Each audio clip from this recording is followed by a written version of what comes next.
9h-11h, la vie en bleu. Sophie Weidemann, bonjour. Bonjour Laure. Vous êtes coach de vie, vous revenez nous voir à France Bleu Alsace et vous allez nous aider à lâcher prise aujourd'hui. Avec grand plaisir. C'est important, par exemple, oui, quand on est dans les bouchons comme ça, comme ce matin, comme pas mal de monde, des fois ça peut rajouter du stress à notre journée et ça peut être important d'avoir les petites clés pour se sentir mieux. Écoutez, moi je trouve que c'est peut-être l'opportunité de la journée de ne rien faire pendant quelques minutes et qu'est-ce que c'est agréable. C'est vrai. Absolument. Et on a peut-être des questions justement à vous poser ce matin, vous n'hésitez pas. 03 88 25 15 15. La vie en bleu jusqu'à 11h. Justement, sur ce lâcher prise, pourquoi c'est important d'apprendre à lâcher prise ?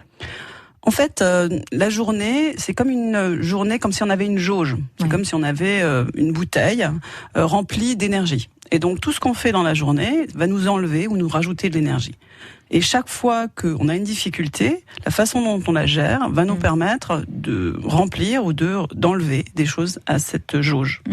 Et en fait, c'est le problème qui peut être pour nous avec ce stress, c'est le moment où cette jauge en fait déborde et qu'on ne peut plus gérer soit ses émotions, soit son stress, soit son appréhension des choses. Mais en fait, ça, c'est presque le moins grave. Parce que quand on est en situation de crise, finalement, ça s'arrête. Le plus dangereux actuellement dans notre société, c'est qu'en fait, on est tout le temps dans la partie haute. On est tout le temps, c'est trop, mais c'est pas suffisant pour qu'on s'arrête. Alors, à quel moment il faut mettre en place ces clés ? Parce qu'on ne sait pas forcément sentir à quel moment on est dans le haut de la jauge. Moi, j'ai envie de dire que pour tout le monde, il faut s'en occuper maintenant. On est dans une société qui ne vit plus normalement. Notre société a fondamentalement changé entre ce qu'on vivait il y a une centaine d'années aujourd'hui, et on n'a pas ajusté notre façon de vivre. Les choses, aujourd'hui, on est sur des multitâches, sur des multi-idées. Il se passe énormément de choses en même temps, ce qui n'était absolument pas le cas dans les années 20, dans les années 50 du siècle dernier. Donc on n'a pas pris le temps d'ajuster notre façon de vivre, on a continué en rajoutant des choses dans la bouteille sans le gérer. Donc j'ai envie de dire, ça concerne quasiment tout le monde, sauf les gens qui font des yoga, des choses comme ça. Il faut réfléchir à sa façon de vivre. Et il faut savoir bien remodeler ses habitudes. On parle du lâcher prise ce matin avec Sophie Weidemann, coach de vie, mais vous avez peut-être d'autres questions aussi à poser. 03 88 25 15 15. France Bleu Alsace. France Bleu. 9h-11h, la vie en bleu. Et nous, ce que nous avons à cœur, c'est de vous accompagner tous les jours avec nos experts au 03 88 25 15 15. Aujourd'hui, c'est Sophie Weidemann, coach de vie, qui est là pour répondre à vos questions. Et d'ailleurs, nous avons une première réaction, celle de Catherine. Bonjour Catherine à Mulhouse. Bonjour Catherine. Oui, bonjour. On vous écoute Catherine.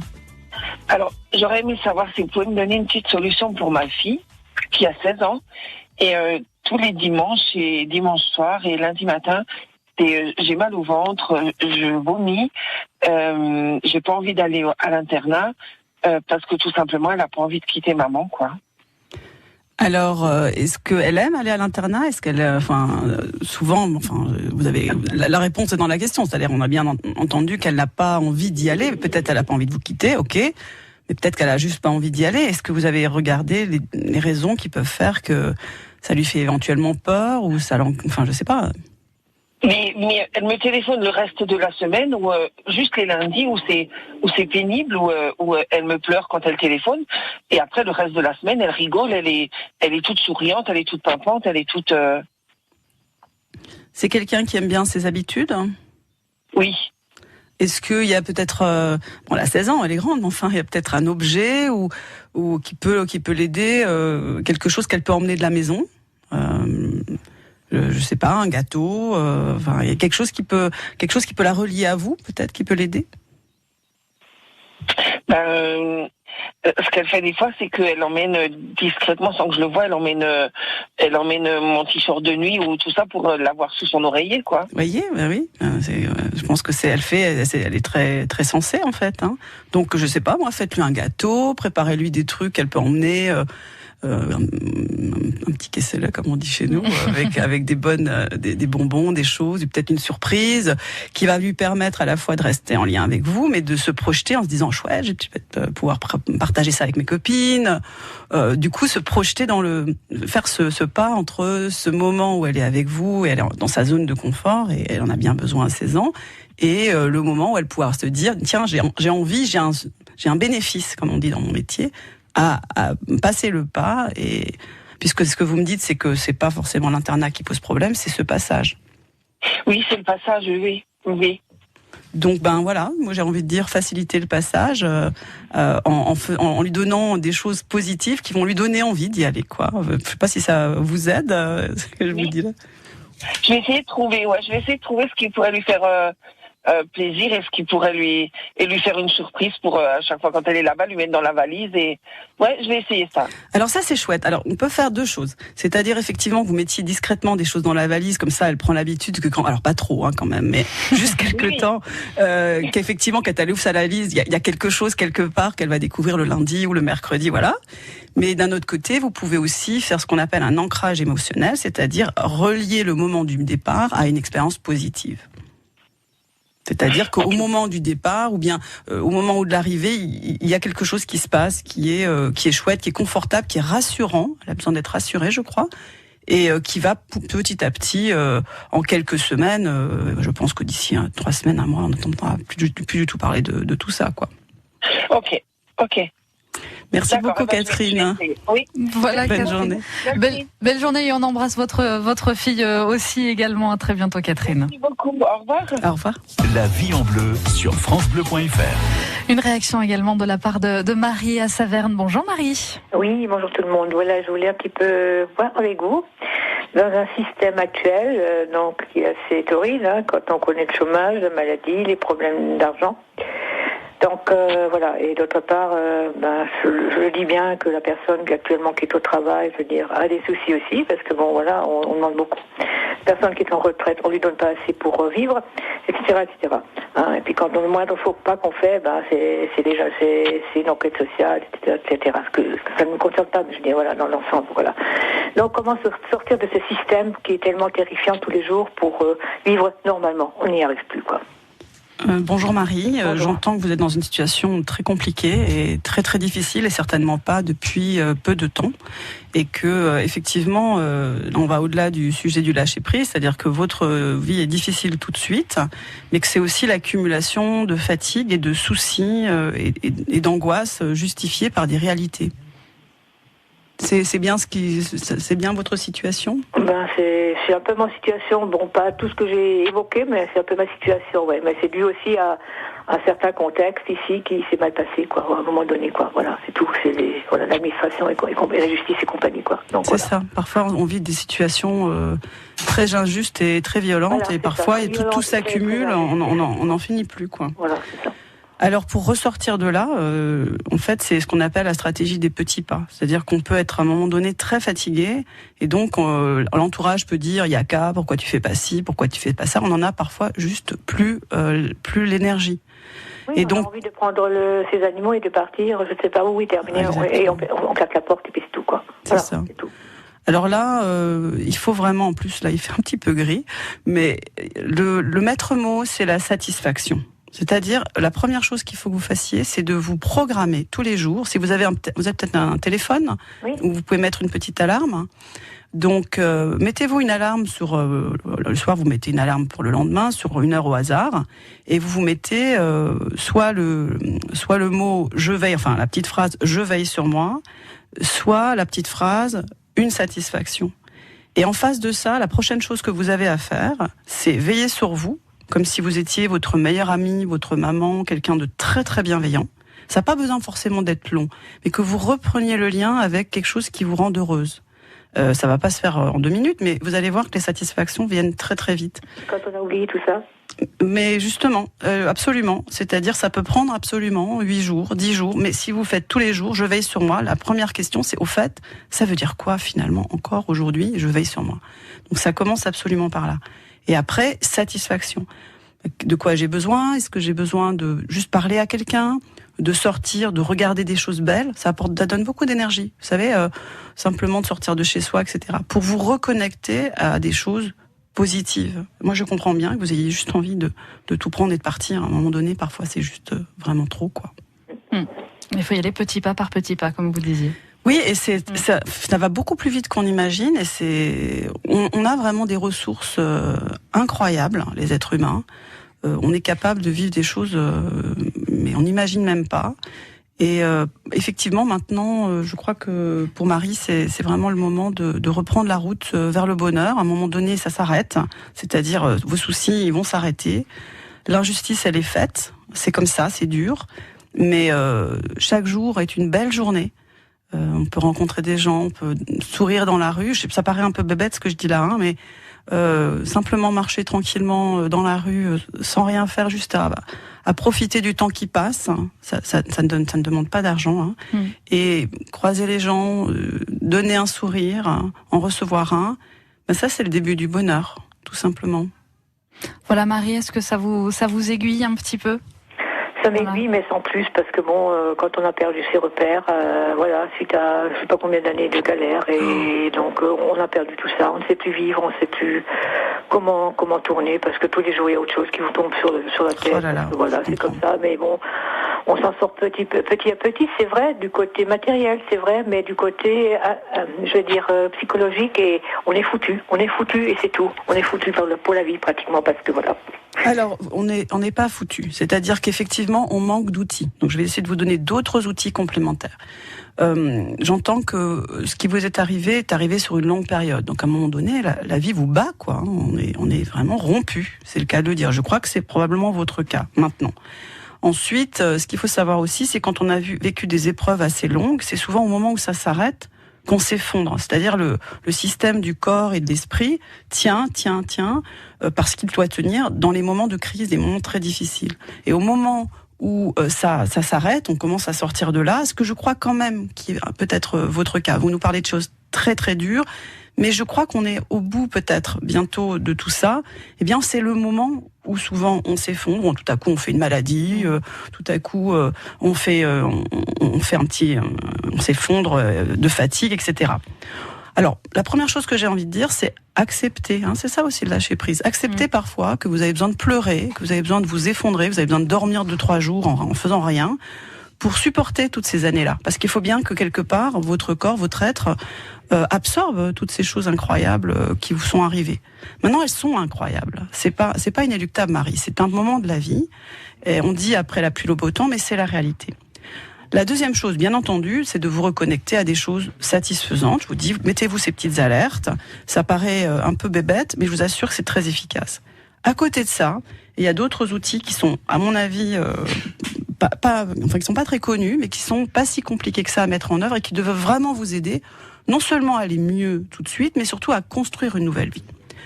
Pour ce faire, je ne sais pas si vous avez déjà fait un peu de méditation, ou des relaxations, des choses comme ça, ou de la sophrologie. C'est des choses que vous connaissez ? Effectivement, je connais, mais je n'y arrive pas parce que je suis trop stressée, trop dans le coup des choses encore. Oui, c'est ça. Non, pour le moment, je peux oublier ça parce que c'est pas possible pour moi, quoi. Disons, il faut que j'arrive à revivre et ça, c'est pas simple. Alors, je vais vous donner un petit exercice, c'est-à-dire, vous vous installez, alors la musique aussi est quelque chose qui aide beaucoup, vous vous installez dans un fauteuil, vous vous laissez entièrement aller, si vous n'y arrivez pas, mettez-vous une musique que vous aimez, ou de la musique classique, ou une musique douce et calme, vous fermez les yeux et vous visualisez des moments agréables, des choses que vous voulez tous les jours, et ça va finir par se construire. Ok. Bonne chance, Marie. Vraiment. Voilà, Marie.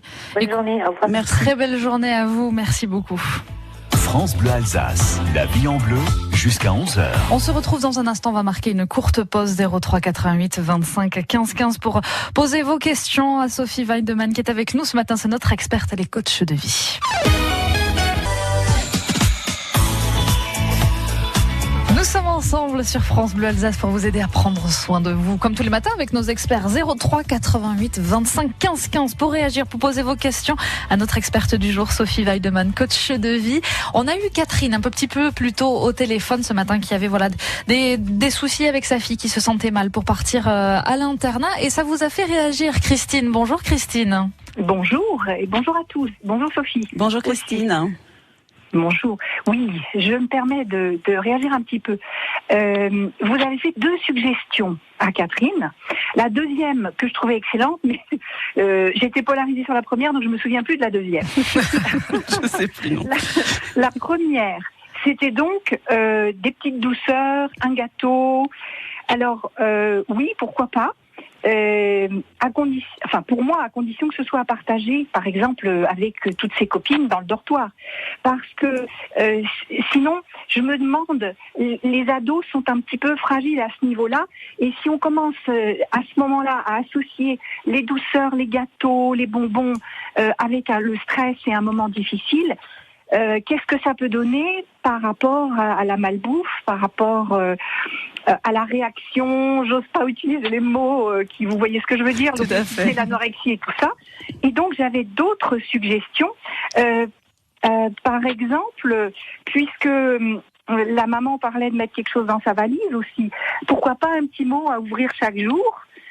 Alors quand j'ai parlé au standard, la dame, elle est beaucoup plus moderne que moi, n'est-ce pas, parce que j'ai des cheveux blancs, et elle me parlait de SMS tous les jours. Donc pourquoi pas. Et puis en se projetant un petit peu et en préparant la saison qui arrive, c'est-à-dire que dans à peine 2 mois, c'est l'Avent. Alors pourquoi pas, si Catherine préparait un petit calendrier de l'Avent que sa fille pouvait emmener et qu'elle ouvrirait tous les jours, mais avec autre chose que un chocolat par jour et puis la photo du Père Noël ou je ne sais quoi. Donc quelque chose de bien réfléchi. Là, elle a le temps, elle a 2 mois et ça pourrait être une suggestion. Alors, merci beaucoup Christine, de votre ajout, qui est tout à fait, moi je suis tout à fait d'accord avec vos remarques. C'est vrai que on est dans une réponse rapide, c'est un peu l'exercice. Oui, bien sûr. Donc j'ai parlé de gâteau et c'est vrai. Alors on peut aussi faire un gâteau vegan. On n'est pas obligé d'utiliser le sucre qui est quand même aujourd'hui presque un poison. Alors moi je pense effectivement qu'on peut faire d'autres choses, qu'effectivement l'idée ça peut être de partager avec des copines. Enfin ça dépend. Je pense que la maman a compris. Je crois que c'est quelqu'un. Je suis pas allée très loin parce que j'ai cru comprendre que la maman avait déjà des compétences et qu'elle pouvait faire quelque chose de ses idées qui lui ouvraient la tête. Ce qui m'embête dans ce que vous proposez, c'est qu'elle a quand même 16 ans. Donc l'accompagner dans un moment de sa vie où elle est en passage, ok, mais l'objectif quand même c'est qu'elle s'autonomise. Donc comme ça, lui tenir un petit peu la main tous les jours, etc. Ça me paraît peut-être pas tout à fait adapté. C'est un peu le sens de votre remarque sur les gâteaux. Vous voyez ce que je veux dire ? C'est-à-dire que on est dans la même idée, c'est-à-dire effectivement lui donner un petit coup de pouce au fur et à mesure, quelques semaines pour que elle ait une bonne expérience, elle ait un bon ancrage émotionnel comme je l'ai dit. Mais une fois qu'on sent que la jeune fille est rassurée, qu'elle a pris ses nouvelles marques, il faut que la maman se retire petit à petit pour laisser l'espace à la jeune fille à prendre sa vie d'adulte, parce que à 16 ans, on est dans un passage très important. Donc des SMS de temps en temps ou de manière, je trouve que c'est une super idée. Moi j'aime bien les mots dont vous parliez. Moi j'aime bien cette idée qu'elle ouvre une paire de chaussettes et il y a un petit mot qui en tombe. Je trouve ça trop rigolo. Par contre, pas forcément trop. Tout ça, je pense que la maman va pouvoir jauger tout ça et voilà, avec vos idées, les miennes et les siennes, trouver. Mais je vous remercie en tout cas de vos remarques que je trouve tout à fait pertinentes. Mais merci de votre commentaire parce que effectivement j'avais pas vu les choses dans ce sens-là. J'avais pensé à autre chose aussi, c'est par exemple un petit livre. Il existe des quantités de petits livres où on lit une petite chose tous les jours. Et c'est quelque chose qu'elle devrait faire elle-même. Si ça l'aide, elle le fera. C'est pas quelque chose. Vous voyez, donc ça c'est. Absolument. Voilà. Elle peut lui offrir un livre pour que. Alors ça c'est génial. C'est-à-dire que non seulement c'est maman qui offre, elle peut mettre un petit mot dedans, etc. Ou la famille d'ailleurs, parce que. Mais en plus, on va vers ce que je disais, c'est-à-dire l'autonomie où, comme vous dites, elle-même, elle va pouvoir décider si elle lit pas chaque jour. Merci beaucoup Christine. Merci à vous. Belle journée. Remarque, belle journée. France Bleu Alsace, la vie en bleu. On va faire une courte pause et on va se retrouver dans un instant. Vous continuez de réagir au 03 88 25 15 15. 9h, 11h, la vie en bleu.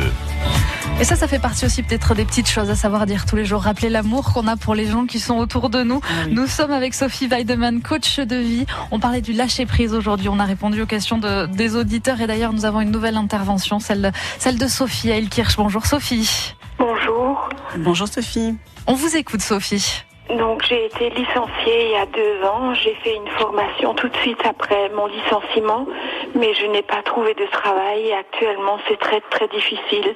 Je pleure tout le temps, je vois tout en négatif, je suis pas bien du tout. Est-ce que vous êtes entourée ? Est-ce que vous avez un compagnon ? Est-ce que vous avez des soucis de fin de mois ? C'est ça ma question. Non, je n'ai pas de soucis de fin de mois, mais je me fais des soucis concernant ma vie professionnelle. J'ai 52 ans et je suis à la maison toute la journée. J'ai envie de plus sortir, de pas voir les amis. Quand je dois recevoir quelqu'un, je suis très angoissée. C'est très difficile en ce moment. Vous avez été licenciée comment ça s'est passé? Ça a été quelque chose que vous avez géré, enfin que vous avez réglé? Ça a été un traumatisme? C'est un traumatisme. J'ai été harcelée, j'ai été mis dans un coin et on m'a plus donné de travail. Et alors, on a d'un commun accord fait une rupture conventionnelle. Bon, alors ce qui se passe là, c'est je crois que ce qui vous détruit, c'est pas forcément le fait de pas avoir de travail, c'est le fait que vous avez été mis dehors comme une malpropre, quoi. Oui. Que vous avez été dégradé. Vous avez été dégradé par la société, par votre employeur. Et donc, forcément, si demain vous cherchez du travail, ça n'a rien à voir avec votre âge. Vous allez émettre de l'énergie qui va dire « je ne suis pas quelqu'un de valable, ne me prenez pas », sans vous en rendre compte. Et donc, vous êtes dans un cercle vicieux qui fait que vous êtes parti de là dans des conditions très graves, très très graves. La société actuellement est capable de générer des choses pareilles. Et qui font qu'après, formation ou pas formation, vous n'avez plus d'estime de vous, etc. Tout ce que vous décrivez, c'est un retrait petit à petit de la vie sociale, puisque vous me parlez de quelque chose qui ressemble à l'agoraphobie, etc. Vous êtes de plus en plus seul, vous vous retirez de plus en plus. Vous êtes dans un cadre traumatique avec des symptômes, enfin, je suis pas médecin, mais qui ressemble à de la dépression, quoi. Oui, je suis... comment dire, suivie pour la dépression. Mais oui. Donc, moi, je pourrais vous dire, comme tout à l'heure, je crois que c'était Marie, il y a une satisfaction tous les jours, sortez, etc. Mais là, je crois qu'on est vraiment au-delà de ça. Est-ce que vous êtes allé vous faire aider par des thérapeutes, des psychothérapeutes ou des psychiatres ou des choses comme ça? Oui. Et ça vous a aidé? Non. Vous êtes allé voir quel genre d'aide? Un psychiatre. D'accord. Vous savez, il y en a beaucoup. Allez voir un autre. Oui. Et vous avez pris des médicaments? Oui. Ça vous a aidé? Au début, oui, mais maintenant plus. Oui, parce qu'on n'a pas réglé la cause. Donc là, il faut que vous compreniez que moi, j'ai le même âge que vous. Il n'y a pas de problème. La vie commence. Mon anniversaire cette semaine. La vie continue. On est toutes jeunes, Sophie. Voilà. Donc. Je veux dire, il faut que vous compreniez que vous avez eu un accident de la vie. Et donc, faut pas que vous pensiez que c'est vous qui êtes mauvaise ou que vous êtes trop vieille ou que sais-je. C'est juste, vous avez eu un accident majeur de la vie. Et comme si vous aviez cassé votre jambe, cet accident, il faut le gérer. Si vous n'arrivez pas à le gérer avec ce psy, vous changez. Vous allez voir quelqu'un d'autre ou un thérapeute, etc. Jusqu'à ce que vous trouviez la bonne personne avec qui vous êtes à l'aise et qui va régler l'accident. Et après, vous allez voir, ça va vous rendre plus forte et plus grande et plus heureuse, beaucoup plus heureuse que vous l'avez été par le passé. C'est un peu voilà. Mais la vie est devant vous. Mais il faut comprendre que le problème là, c'est pas la recherche d'emploi, vous n'avez plus d'estime de vous et à l'intérieur vous êtes cassé. Donc il faut réparer ça. Oui. Voilà, donc si votre psychiatre ne vous aide pas, c'est changer de crèmerie, quoi. Enfin, prenez quelqu'un qui va vous aider. Et ça, c'est un peu ce que je disais la dernière fois. Allez chez un jusqu'à ce que vous sentiez la bonne personne. Il y a des psychiatres, il y a des psychologues, il y a des thérapeutes. Il y a des très très bons thérapeutes pour ce type de traumatisme. Et c'est ça qu'il faut chercher. Il faut régler l'accident. Comme si vous aviez une jambe cassée, non, on peut pas marcher avec une jambe cassée. Il faut la réparer. C'est ce qui se passe là. Et ça se fait très bien. On a vraiment des super outils aujourd'hui pour ça. Et après, vous allez voir, le reste va en découler. Après, vous verrez que le reste va s'enclencher. Voilà Sophie. Écoutez, merci en tout cas d'avoir réagi avec nous ce matin. Et on pense à vous, on vous accompagne également. Sophie, on vous souhaite une belle journée. Merci beaucoup à vous aussi. Bonne journée Sophie. Au revoir. Au revoir. La vie en bleu sur francebleu.fr. Avant de vous quitter rapidement, c'est vrai, c'était le thème de cette émission, le lâcher prise. Quelques petites clés au quotidien pour enclencher peut-être dès le matin un petit peu de lâcher prise. Alors déjà, j'ai envie de dire, ça va vous paraître un peu paradoxal, mais pour pouvoir lâcher prise, il faut déjà que le mental soit tranquille. Donc il faut que les choses soient planifiées dans le temps, qu'on puisse faire ce qu'on appelle des rétro-plannings, c'est-à-dire quand on a des choses à faire, on sait quand on les fait, pourquoi on les fait, pour que ça s'accumule pas. D'ailleurs, lâcher prise, c'est facile de dire lâcher prise quand on est bordélique, quoi. Je veux dire. Donc déjà mettre un peu d'ordre dans sa vie, organiser les choses, je veux dire un peu de bon sens. Après, il y a des personnes qui sont perfectionnistes ou des personnes qui sont beaucoup dans le contrôle. Donc le lâcher prise, c'est tout simplement accepter qu'on n'est pas le maître du jeu. On peut préparer une réunion, on peut préparer une intervention. On peut faire son travail, ce que j'appelle son travail d'être humain, c'est-à-dire le mieux possible. Une fois qu'on a fait de son mieux et que ses équipes ont fait de son mieux ou ses collègues, en ce moment-là, la lâcher prise, c'est juste d'accepter ce qui arrive, en se disant même, ce qui se passe passer maintenant, c'est ce qui va se passer de mieux. C'est ce qui est de mieux pour moi. Ouais, et au lieu de résister, je l'accueille et même, je l'observe. Et du coup, j'en apprends. Pour moi, la vie, c'est notre meilleur professeur. Et c'est important. Merci beaucoup en tout cas d'avoir été l'oreille attentive pour nos auditeurs ce matin. Laure, c'était un plaisir. À très bientôt. Je rappelle que vous êtes coach de vie. On peut retrouver aussi votre équipe et des conseils sur votre site internet cabinetweidemann.com pour ceux qui ont envie d'aller chercher les informations. Cette émission également est à réécouter sur francebleu.fr demain.